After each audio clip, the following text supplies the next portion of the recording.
Good evening. Today is Wednesday, January 20th, and this is the Hendrick-Hudson School Board of Education meeting. Can I have a motion to open the meeting, please? So moved. Can I get a second? All in favor? Aye.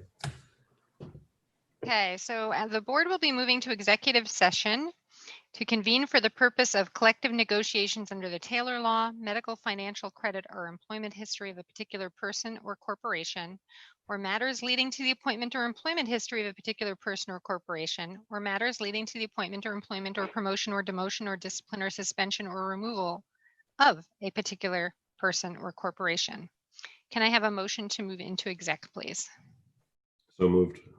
Second. All in favor? Aye. We should be back at approximately 7 p.m. for the public portion of our meeting. Thank you.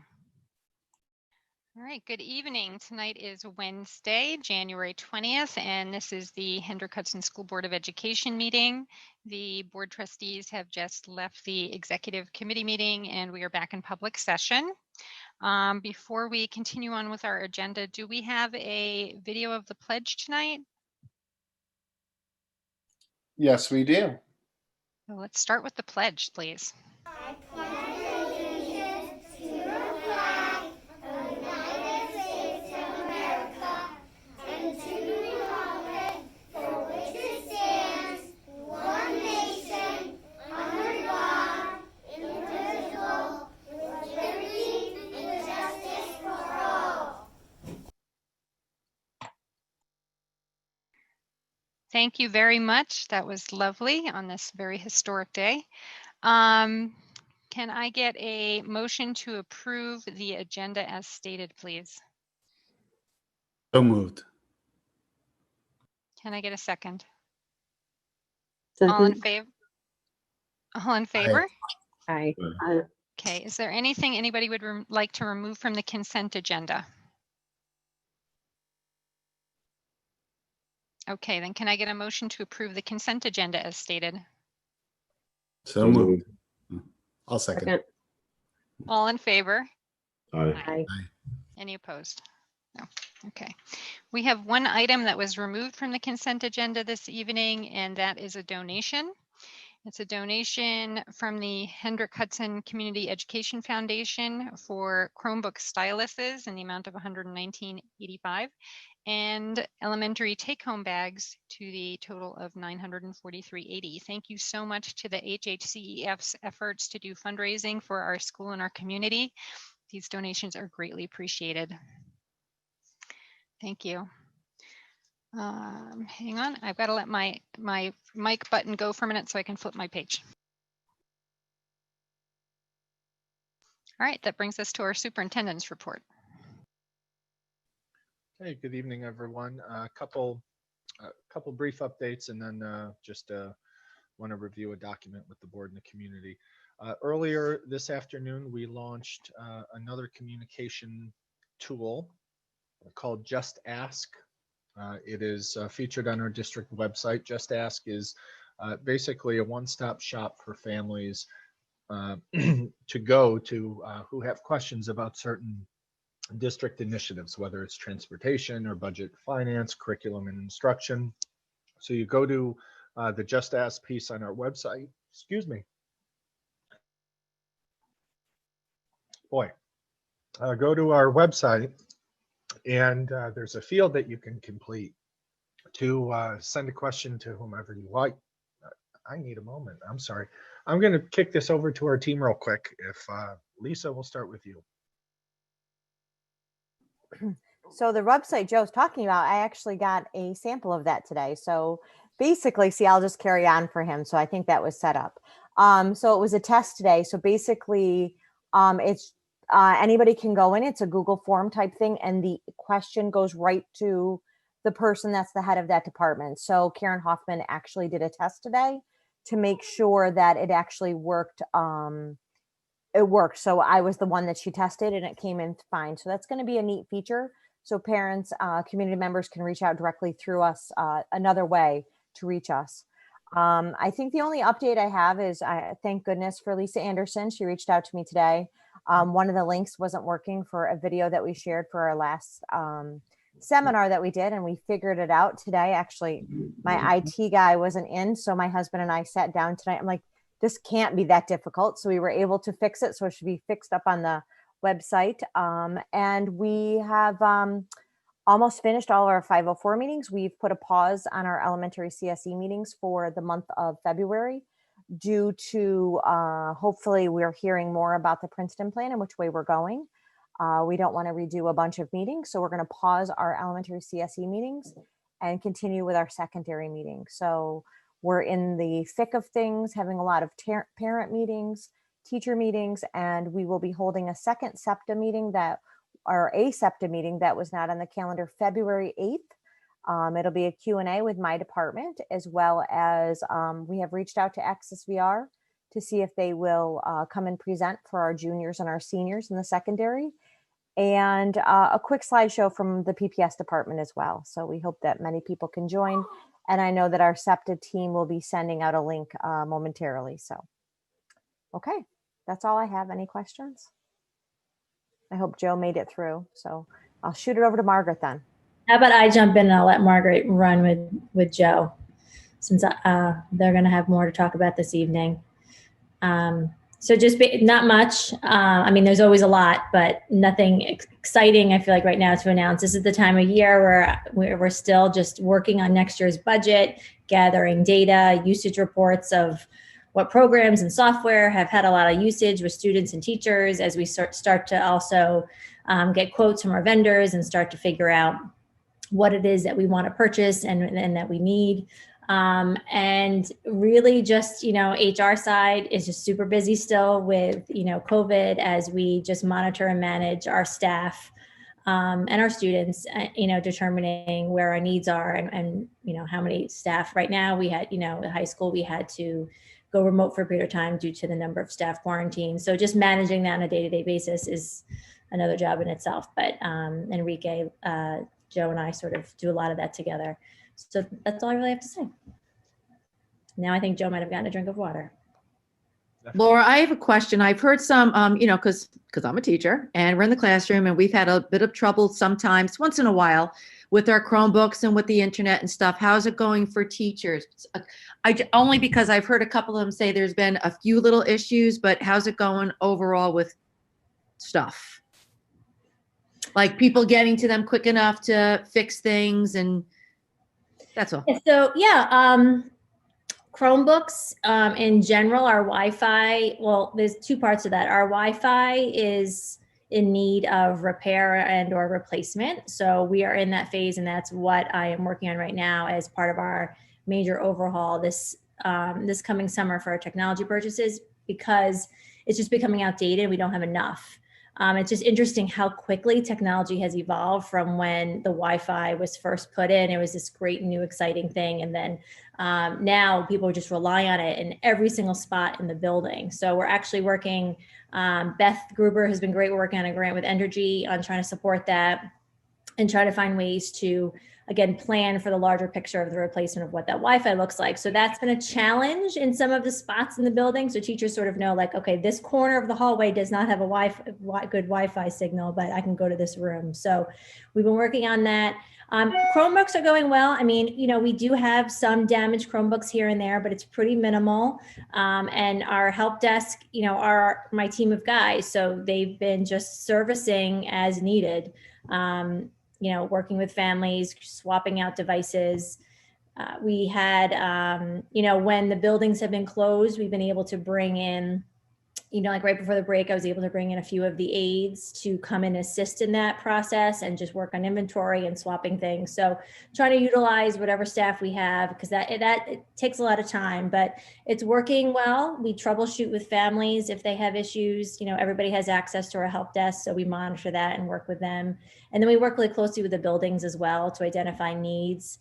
And we have my tech engineers, are assigned to specific buildings, so they work with those buildings as needed. But it's going pretty well. You have your hiccups, you have your problems. All technology does, even on the most as perfect. well as it can, right? I know. Yeah.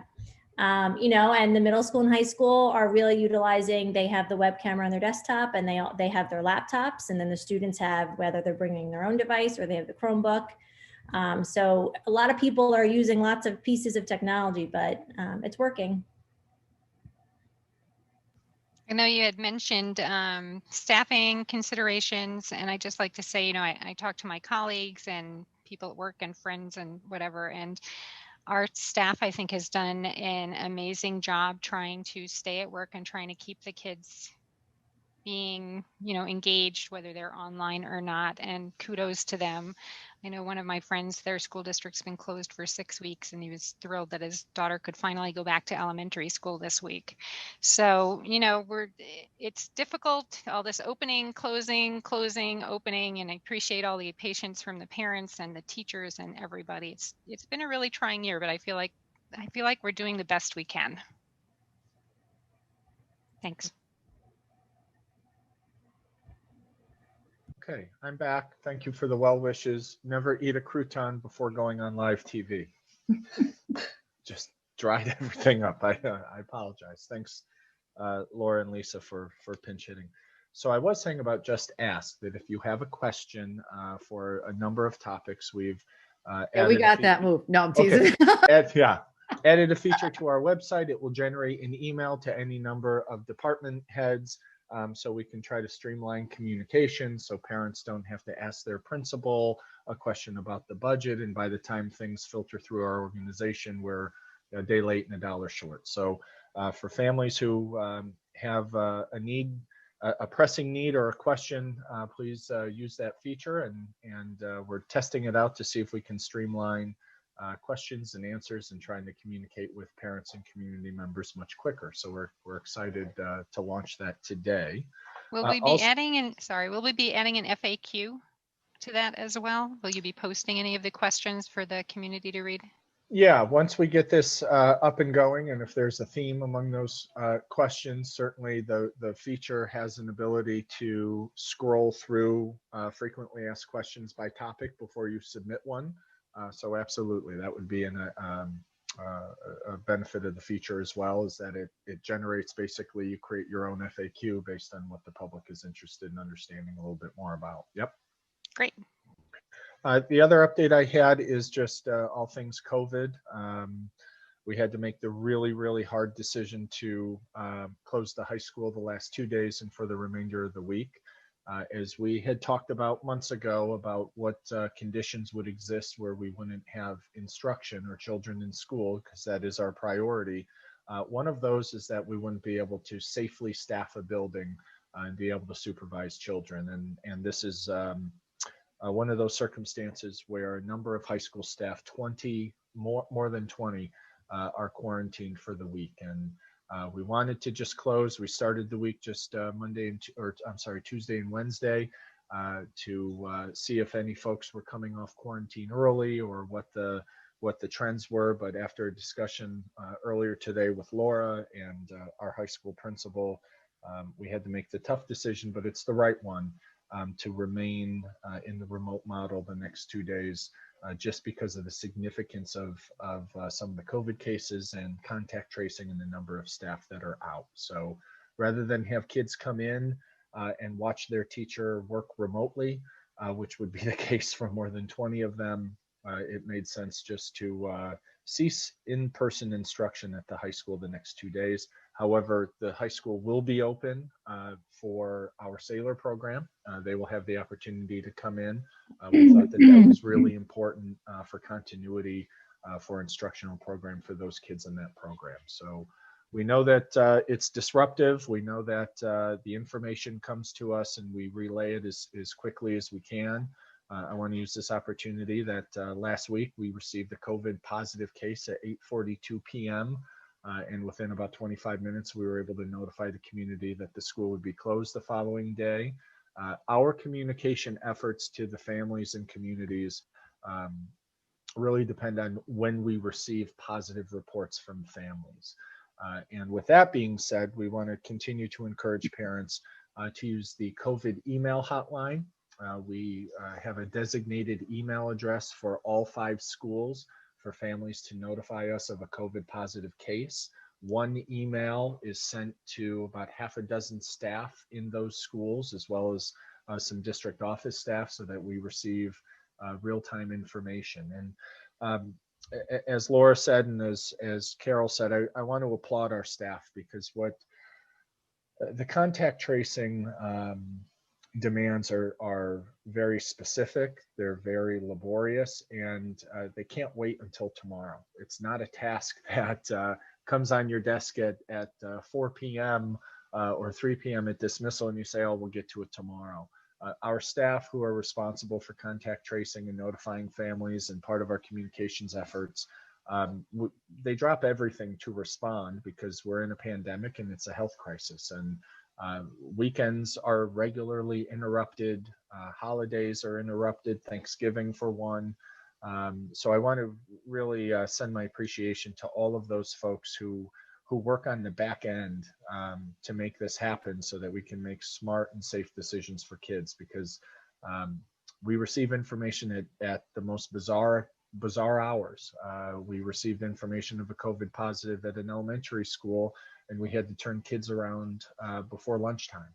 So we respond as quickly as we can. We know that it's disruptive. We know that there's never a good time to announce that school is closed, but we make those decisions and make those communications as quickly as we can. The last piece that I'll just share with people is to remind everyone, both those who have a COVID positive case at home, or those who are keeping track of our school infection rate on the state website. We are not permitted to notify the Department of Health of a COVID positive until we have a lab report. So while families may say, I just got a call from the doctor or pediatrician or what have you, and my son or daughter or myself as a staff member tested positive, sometimes it takes days to receive a lab report. So there always is a natural lag from when we make a decision about a school closure to when it gets reported. And that lag is when we receive the actual lab report from whatever agency or doctor's office or walk-in clinic. So just for folks who are keeping track of our positivity rate online, it's usually a 3 to 5 day lag, because we have to have that report in order to notify the Department of Health. And the last update I have is a document. Joe, just quickly, what is the email? What's the COVID email? It's specific to each school. So it's on our website. We're going to put a big loud banner on it, but I don't want to read it now because I know I'll get it wrong. But it's in our Friday email updates. But I'll get it to you, and we'll send it out again. It's basically the abbreviations of each school. So I think BMMS COVID at henhudschools.org, and the abbreviation for each of the schools. The last update I have under superintendent's report, and I'll ask Greg to put up the spreadsheet we have. It's a PDF of a spreadsheet. So there's a lot here, but we felt it was important, and certainly the right time to share with our community the back end math when we talk about efficiencies and the potential adoption of the Princeton plan. 2 weeks ago, when Enrique Catalan shared the beginning volleys of our budget, we talked about how or why the Princeton plan potentially could save the district millions of dollars by implementing it. And it comes down to efficiencies. The fact is, when you have more kids in the same place at the same time that need the same service, in this case, grade level instruction, you need fewer staff to do it. That's why typically districts have one large middle school and certainly one large high school, because when you have kids in the same place at the same time that need the same service, you can do it with fewer people. The Princeton plan gives districts that financial opportunity when you organize students by grade level, by school. It also gives you instructional opportunities, which we'll talk about at a different meeting. But this is an internal document that's shared among the administration team that's on the screen.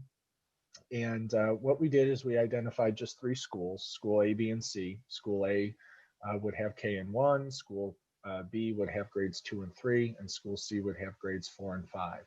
And what we tried to show was basically an analysis over time of going back to last year, how many staff we had by grade level, and how many staff we would need by grade level if we adopted a Princeton plan.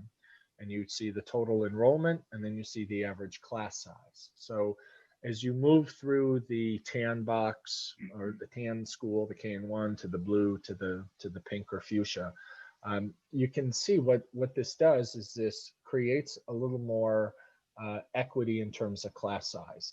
That class size in a Princeton plan is not contingent on your neighborhood, and it's not contingent on the number of students in your neighborhood that need fourth grade. It's district wide. So when you have 10 kids that move in, or you have 10 kids that move out, it's very likely not to impact staff. Over the last at least 6 years, I believe, we've had instances where when our budget is adopted by the board in early April, all the way 6 months later to when we open school the following September, we usually have movement within our elementary attendance or with our enrollment. We have kids that are coming, we have kids that are going, and sometimes that necessitates hiring additional staff late in the summer or in early September.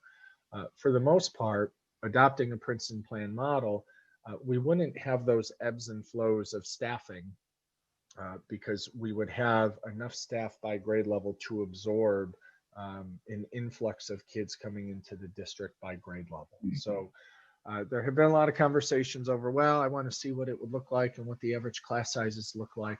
So what we're showing you are average class sizes that are at or below our own Board of Education self-imposed cap. We certainly could lower those class sizes. There would be an argument that we should have less than 22 kids in kindergarten, or perhaps less than 26 kids in fifth grade. And that could be a conversation we have over time. But this model takes into account our current class size cap, and our current class size cap is on the left-hand column of this document in green. So the top part of this this chart shows K through 5 staff, and if we look at moving from a model that we have today, 3 elementary schools K through 5, to a proposed or potential Princeton plan, we would need 8 fewer grade level teachers in order to have class sizes at or below our cap. At the bottom part of the document talks about all of the other teachers that support the elementary model. These are special area teachers. They include reading teachers, phys ed, special ed, ENL. You can see them there on the left-hand side. When we run a staffing model based on school A, B, and C, based on class sizes, based on special ed program, again, based on efficiencies, we would need fewer teachers by certain areas, as you could see highlighted in yellow, which would gain more efficiencies. I believe it's 6 more. So by adopting a Princeton plan based on today's numbers, if we transferred our 3 elementary schools to a Princeton plan February 1st, based on our enrollment, we would need 14 fewer teachers. Now, that's a really tough pill to swallow. But the only way the district would save money and reduce a potential tax increase is to reduce the number of staff that we need to deliver that program. Where would 14 reductions come from? Some of them would come from retirements. Some of them would come from other, we call it attrition, just when staff leave for other reasons. We have staff that say, oh, I'm moving, or I'm no longer interested in, working in education, or they have opportunities elsewhere, a number of reasons why staff leave. The last resort would be reducing staff through layoffs, through reduction in force. But we're not there yet because we haven't made a decision to adopt the principle. But we were at the point in the dialogue where for a little over a year, we were talking about how moving to a Princeton plan creates efficiencies, and we wanted people to see behind the curtain to see how, well, what do efficiencies look like? What do you mean? What are the numbers you use? What's the enrollment? What's the average class size? And we wanted to show that tonight, not just to the board, but to the public. And this is a document that we placed on board docs, so the public has access to it. We're going to use this by way of having conversations with our elementary teachers to talk about what life would look like if we adopted a Princeton plan, and basically how these numbers came about. So this is more of an FYI. It's a document that I'm sure we'll reference throughout our deliberations over the next month plus. But we're at the point in the planning process, as we talked 2 weeks ago, about what the budget implications would be of adopting the Princeton plan or not. We're at the point in the process to, again, show the board and the community what the model potentially could look like rolled out. So there's a lot there. Again, it's an internal document that we use. We've been using this sort of spreadsheet and this design for many, many years. So we know a lot about it because we reference it daily. So any questions from the board, and we can entertain them.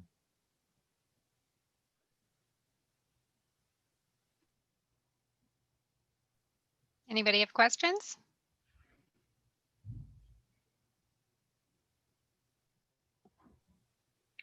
Okay. So I'll kick off a question. So at some point we'll have a discussion, depending on what our Princeton Plan Committee comes back to us with, and we're thinking about doing. These are potentially maximum cuts, but we don't need to make every one of these cuts if we decide to do something different, right? Correct. Yeah, correct. This is really looking at apples to apples, and you know, we could argue would be among the more extreme reductions.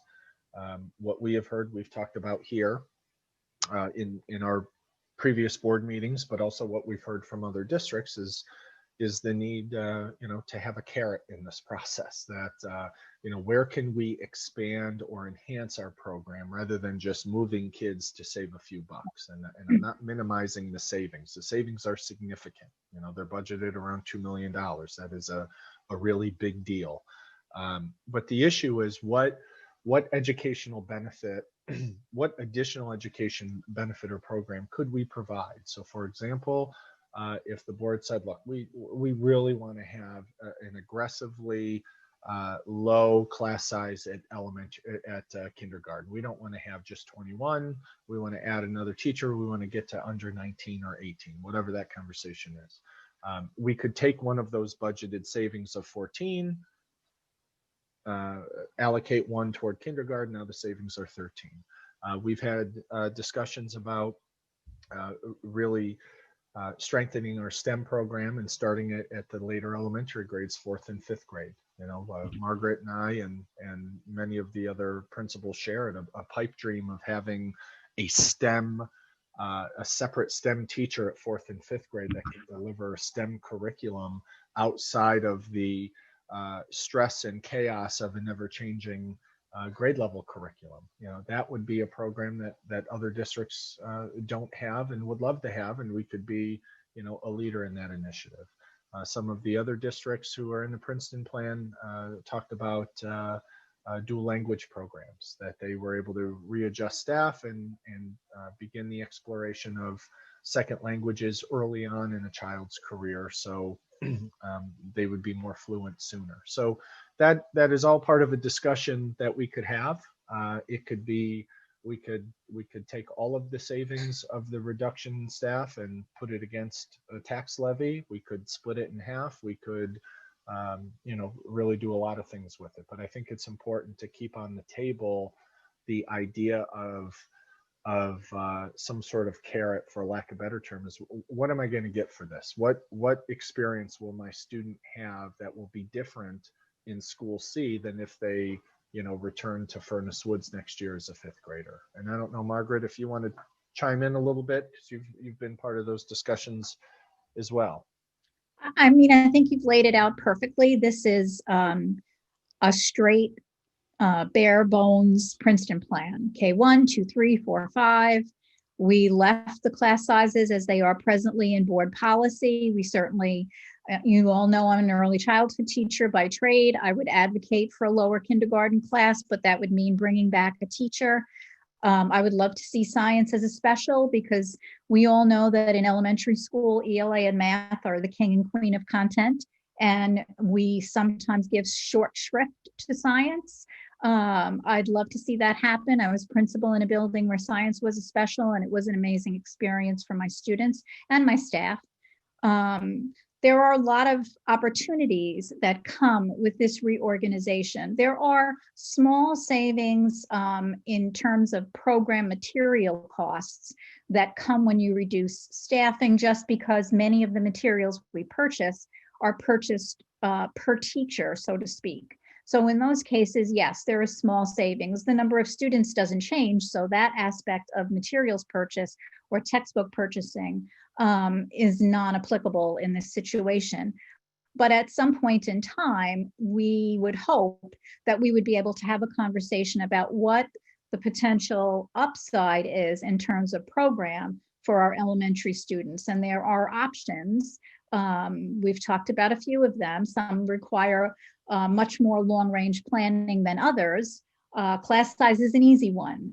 Making science a special is an easy one.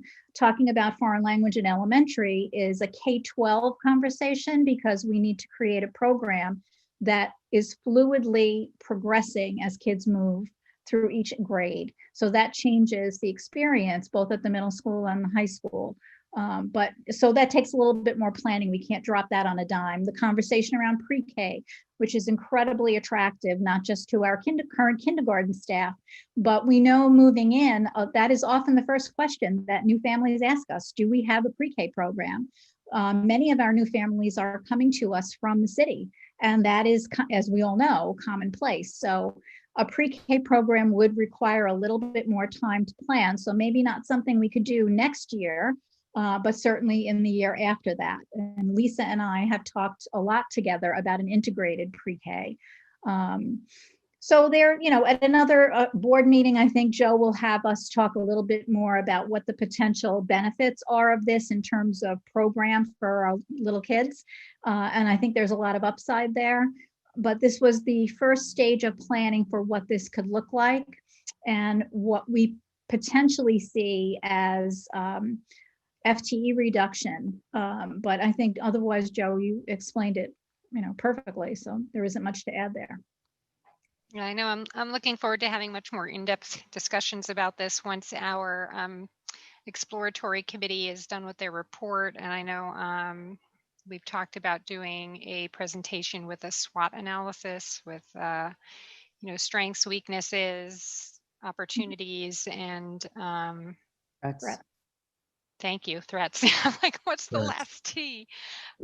So, we'll be discussing this much more in depth later, but thank you very much. I just wanted to make it clear that this is a maximal cut situation and not a definitive, this is what we would do if we went to Princeton plan. There would need to be more discussions around that later on. Yep. Carol, can we tell people when the anticipated meeting is for my children? Your children are trying to tell us, yes. Like when we can anticipate at the board meeting when it's going to be presented by said committees, etc. When can I'm hoping for by mid-February, but I don't know. I don't know if that's going to happen. There must be fox or coyote or something outside. That's a good question. And let me just weigh in, Lori, in terms of the process. The committee, interested committee members went on tour and met with representatives from 3 local districts that are organized this way: Tarrytown, Ossining, and Somers. And from those discussions that wrapped up last Friday, a new set of questions have emerged to really get into some of the nitty-gritty. We don't just want to hear about, oh, we have transition plans and it's great, and older kids see the younger kids or blah, blah, blah. Tell me about them with a level of specificity. Talk to me about the bus rides and what do you do when a bus ride is 41 minutes or longer, those sort of things. That will be the next layer of discovery for those that are interested. And then we envision the committee coming together report out on what they learned, and as Carol said, go through some sort of exercise like a SWOT analysis. And really the question is, could we do this? And does this bring financial and educational benefit to the community? That's really the question. And then that will be the deliberation for the board to have in terms of whether it's the right thing to do, whether it meets financial and educational goals, whether it's the right time to do it, those sort of things. And I'll just tell you, we will never make a decision that makes everyone happy, and we will never make the decision when it will make everyone happy. And we're having this discussion because Indian Point abruptly announced their closure, and they're 30% of our budget. So we are forced to look at different areas of our district that in the past have been either off limits or a sacred cow, or just something that wasn't a priority, and now it is. But I would envision mid to end February for commitment or a feedback from the committee in terms of that SWOT analysis. Yeah, because the board needs time to have their deliberations as well before we vote by the end of March, correct? Yeah, correct. Any other questions before? Oh, sorry, Joe. Well, just one more thing. I want to clarify. This is just elementary K through 5, and that the reductions of those special area teachers, while many of them are K through 12 teachers, this just impacts the elementary program. I want to make that really clear. Does anybody else have any questions on this before we move on to the next topic? Yeah, so I just have a quick comment again, and I said it last time we talked about this, and Joe emphasized this again, that we're doing this exploration of the Princeton plan because of the financial impact to everyone's taxes. I think the last thing we should be talking about right now is large spending once we get these benefits, if we get these benefits from a Princeton plan, if it actually goes through. So, I hear that there are opportunities down the road for us. It gives us more flexibility in the future, but right now we should not be talking about this. We should be talking about the benefits of the Princeton plan when it comes to costs and whether it will impact our students. The fact that it gives them future opportunities is fantastic. I think that's great, but we should not be talking about that now.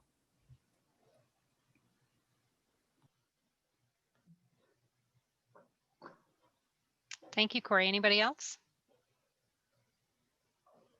All right. To be Joe, continued. Thank you. Yeah. Did you have a second? You had a second update, right? I don't. You I don't talked know. about COVID already. Yeah.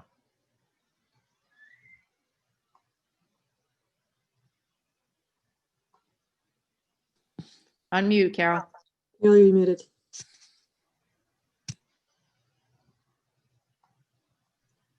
Sorry about that. My space bar isn't working to unmute me. So that brings us to committee reports.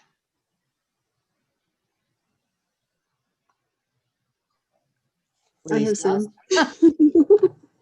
I do have some. This past week, actually the week before this week, there were several meetings that I attended. One was the Westchester Putnam School Board Association advocacy meeting. And we had a report from there from Evan Sullivan. He's with Ostrov and Associates, which is, again, to remind people of the lobbying firm the Lower Hudson Educational Coalition has hired to assist them with advocacy work. And we get the benefit of that as a school district and as Westchester Putnam School Board Association. So he focused his comments a lot on kind of predictions of what was going to be in the governor's State of the State address, which has now happened, and some of the things that he was predicting happened. Some of them we're not sure about still. But it's a tough budget scene out there, folks. Really is for New York State right now.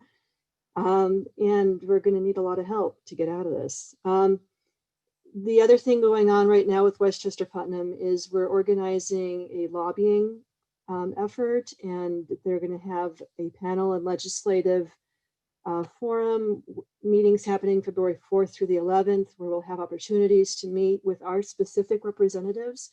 So be watching Board of Ed members for those particular pieces of information. And, you know, we'll have Sandy Galiff there, and there'll be Senator Harcum. And, you know, it's our opportunity to really tell our story and why it's so important for us to have these additional helps for our kids. The other thing just to be aware of is Westchester County Representative Shelley Mayer is still chairing the Education Committee, which is nice to have somebody from Westchester County on board there.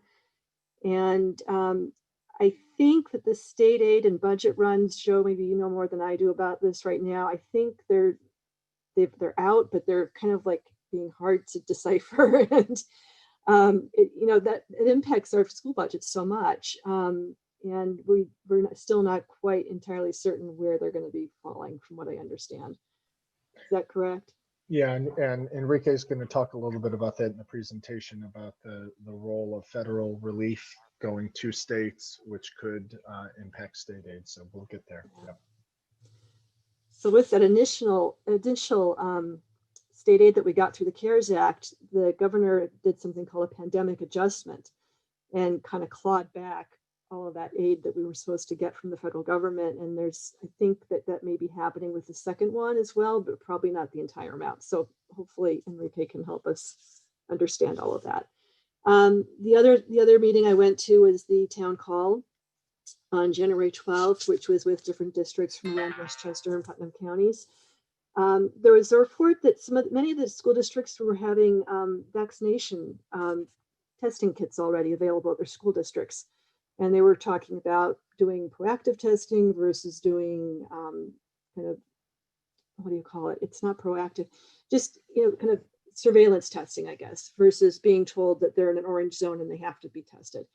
So I don't know where we are with that in our district, but it's something to maybe think about. The one common refrain that came up over and over again in the meeting was just, everybody else has figured this out, why can't we? That's the feeling that a lot of school districts are having is, you know, they're hearing from parents and things that everybody else has this figured out. Why can't our school district figure it out? And so I think that's, you know, we just have to be kind to each other and realize that this is going to take a while to figure out. And a lot of districts are tweaking their hybrid models, which I know that, you know, we're also looking at too. And lots of questions about the school budget vote. Is it going to be an all mail-in type of thing again? Or are there going to be petitions that are going to have to be submitted? So those are things that we're trying to get answers to right now. And hopefully we can have more time than we had in the spring to sort that out. And that's pretty much it for me. That would be good if we had more time to figure out the budget vote and the trustee votes than we did last year. I know Carmen is trying to get the petitions ready for probably early February for people to pick up, right? So if you're thinking of running for school board, we will let you know when they're ready. Anybody else have committee reports? Okay, that brings us to our presentation.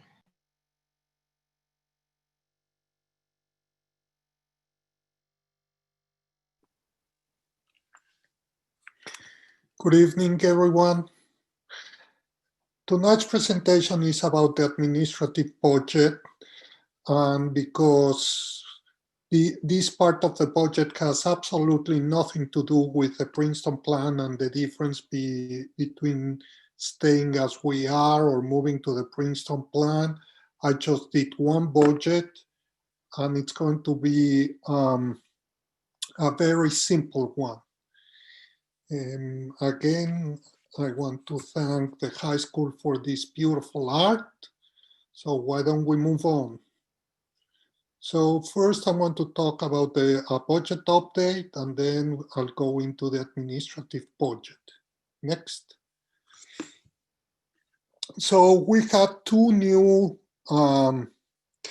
parts for our budget. One that really doesn't matter to us, but is important, so I can tell you. And the other one, that it's coming for all of us that, we've been around for many years. The way they say it is coming out of the press, and that's the New York State budget. And the way it reads is very simple. If we receive $6 billion, then if you remember, we will reduce between 20 and 5% the school districts in the state of New York. So they will reduce the withholding from 20% to 5% and making that permanent. So the best that we can expect is the reduction that we got. Instead of being 20%, for us it was not 20%, so I really don't know what they are planning to do for us was a lot less than 20%, it was about 5%. So I don't know if that's going to stay or if we get the $6 billion will be reduced 15%, and then that will be permanent. The second point is that part of our state aid is expense-based, meaning, for example, they give us state aid based on the number of students to buy books, to buy software, et cetera, et cetera. So they want to get rid of that and put it in a single block. Now, if the state receives $15 billion, that's what they are talking about in the new $1.9 trillion Act scare, then state aid will be fully restored. And in my presentation last week and in this presentation, I'm assuming that. I'm assuming we will be fully restored. Again, for us, the reduction was only $160,000. So if that's what happens, then we'll have to use a little bit more of fund balance to use for our budget. The second part is that the New York State cap this year is 1.81%. For next year, it's going to be 1.23%, which is the second lowest ever. And again, that's not relevant to our budget because our tax cap is over 7% because of the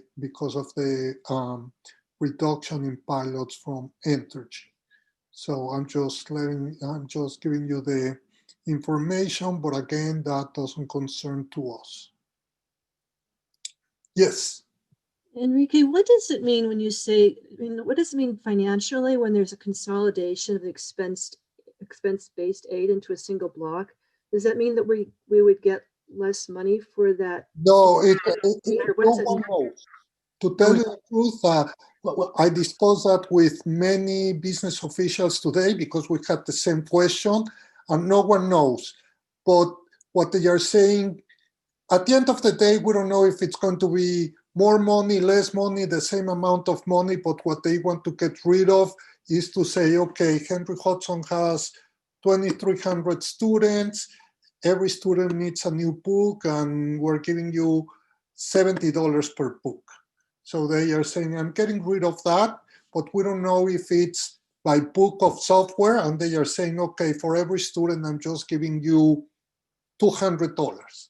Or they are just getting rid of the expense base and saying, I don't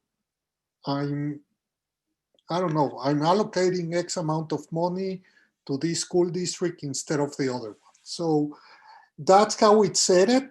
It didn't say anything else what they mean by a single block. But the only thing that everyone is assuming is, again, when we get state aid, it's a software aid, X numbers of students at X amount, book aid, like that. So they are saying we're getting rid of that and we're giving you a block, a number, and that's it. But as we hear more, I'll let you know. Thank you very much. Any other questions? Next, please. So again, in our preliminary budget, nothing has changed. I just want to remind you that under the status quo, the budget will increase 3%, under the Princeton Plan 0.7%, and the tax levy will increase 7% under status quo and 4.4% under Princeton Plan. Next. Now we're going to talk about the administrative budget. Next. The administrative budget is divided in three. I'm sorry, the whole total budget is divided in three: program, capital, and administrative. And the administrative is divided in four, the biggest one being curriculum development and supervision, that is 51%, general support is 1%, central services, and central administration. So as you can see, the administrative budget represents only 5.8% of our total budget. Next. So the first part is the general support, which is the Board of Education. Under the Board of Education, we assign some money for the board to get memberships, like in the board membership, to get training for new board members, and for BOCES, like board docs. We also have there the district clerk salary, dues, expenses, and the cost of producing all these meetings. So as you can see, last year, the total part was $25,720. This year is a little bit more, with an increase of $93, or 0.3%. Any questions? No? Next, please. The second part is central administration, and it starts with the Office of the Superintendent. In parentheses, you can see the FTE, the number of people that work in that office. It includes the salary, supplies, equipment, everything, so the superintendent can manage his job. And the increase is $7,000, 1.5%. And the number of people are 2. That means it's the superintendent and his administrative assistant, who is Carmen Koch. Business administration is the business office, that it's under me. I have 4.25 people working with me, including me. And this includes salaries, expenses, and the same as with the superintendent, everything that makes my office work. And the increase there is going to be around $3,000. The next one that it's always been under me, but it's obviously not part of the central administration, but just because of the way we code, is the school resource officer. And it's the same amount as last year. And then finally, the treasurer, auditors, internal and external auditors, our tax that we pay to Peekskill, and that's an increase of about 3%. And the total increase is $16,000, or a 1.1% increase compared to last year. Next, please. Central services includes all our legal costs. Then it includes the personnel department, and that's again 2 people, Laura and Fran. That's an increase of 2.2%. Then we have public relations, and that's the cost to running our district's public relations. Then we have unallocated insurances. And finally, we have our BOCES administrative fees, that those are going to increase about $5,000. with a total of $1,042,000. That is an increase of about 1.8%. And finally, next, we go to the big part, which is curriculum development and supervision. And the first one is the Office of the Executive Director. There we have two people, Margaret and Jane. Then we have the cost for running curriculum development that we always assign to Margaret. That number stays the same. And then finally, we have the school building administration, and that includes all the principals and the secretaries for the principals and assistants for the principals. As you can see, the total increase is 2.1%, and most of it is salaries that are contractual and some equipment and repairs and supplies. I just want to mention that here under school administration, we're not including special ed, we're not including the 3 directors in special ed, and we're not including the secretaries because we always like to see it in the special ed budget, so you can see the total cost of running our special ed department. Next. And here you have the total administrative budget. I went through all the numbers, but the total number is $5.29 million. That's a $92,000 increase, or a 1.4% increase. And next, again, thank you to the Henry Hudson High School, to all the art students. It's beautiful art. And again, this is a very simple presentation because, like we mentioned last time, it's a rollover presentation and we're not making any changes compared to this year.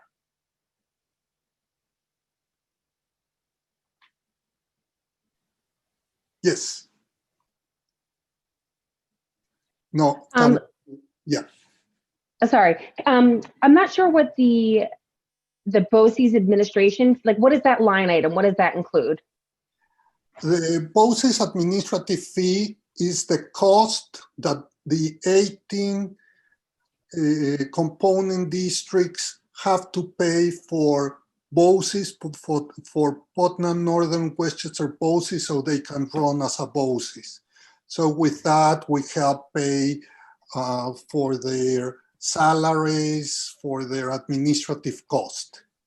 So the way it works, Alexandra, is that they are like a business in the sense that they provide us with services. But besides that, they also have a superintendent, assistant superintendent, and the 18 component district pay for those expenses for them. Do we all pay 1/18 of the pie, or do certain districts with more kids? It's based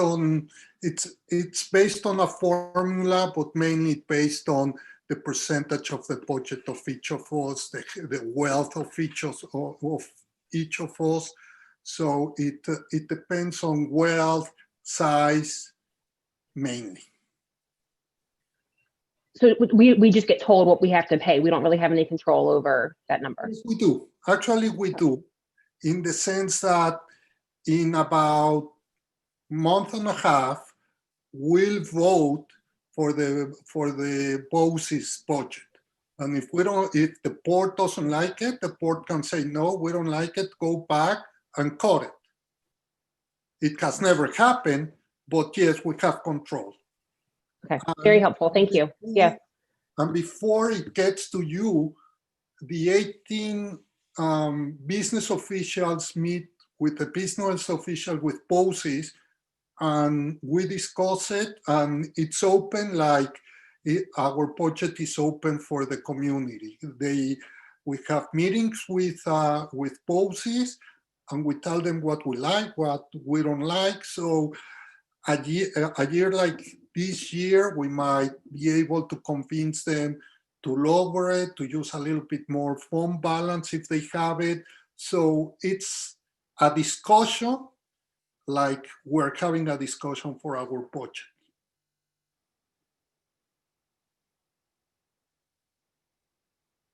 Does anybody else have questions?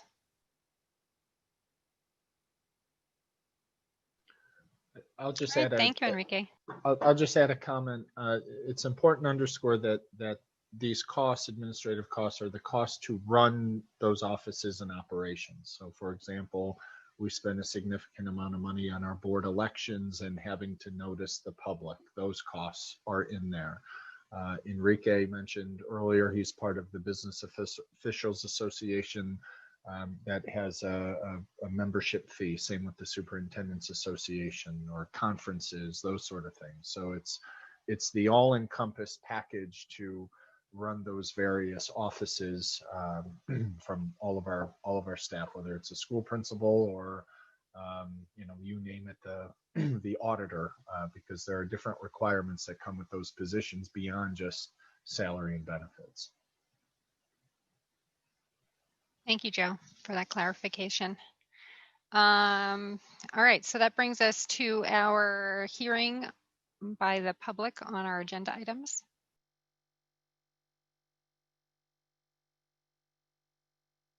Did we have any comments this week?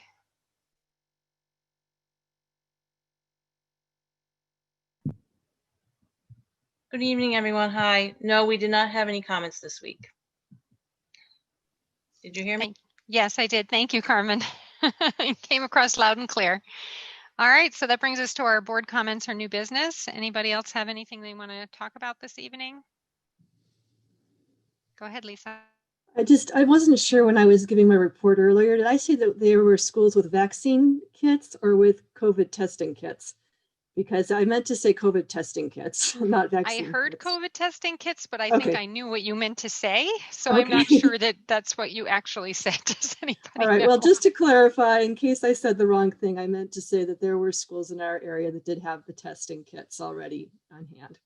And that's what I meant to say, not the vaccines, unfortunately. Thank you. Actually, Lisa, so about 4 weeks ago, the pharmacy in Croton contacted us, Laura, Joe, and me, and we had a meeting with them. And they told us, and we told the community, that they are willing to do tests for us for free. So in that sense, we don't do it in the school district, but we definitely have somewhere where we can send our students, our families, our staff, that won't cost them a cent. Wow, that is really great. That's great, yeah. And by the way, they were even willing to do it in our district, but nicer. Our insurance company was a little bit reluctant because